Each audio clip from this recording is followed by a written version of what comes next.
شاہد کریم صاحب یہ رحیم یار خان سے سوال کرتے ہیں، آپ پوچھتے ہیں کہ عدت کے دوران عورت گھر سے باہر جا سکتی ہے یا نہیں؟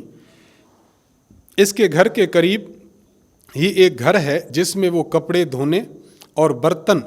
دھونے کا کام کرتی ہے۔ ایسی عورت جس کا خاوند فوت ہو جائے یا وہ عورت جس کو خاوند نے طلاق دے دی ہو اور وہ عدت گزار رہی ہو، عدت کے دوران عورت کے لیے گھر سے باہر نکلنا جائز نہیں ہے۔ ہاں البتہ اگر عورت ایسی ہے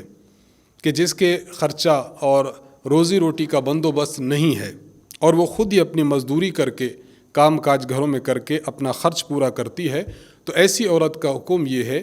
کہ دن میں یہ عورت باہر کام کرے لیکن رات اپنے گھر پر آ کر گزارے، اور اگر اس کے خرچے کا انتظام ہو سکتا ہے تو ایسی عورت کے لیے مزدوری کرنے کے لیے کام کاج کرنے کے لیے باہر جانا جائز نہیں ہوگا۔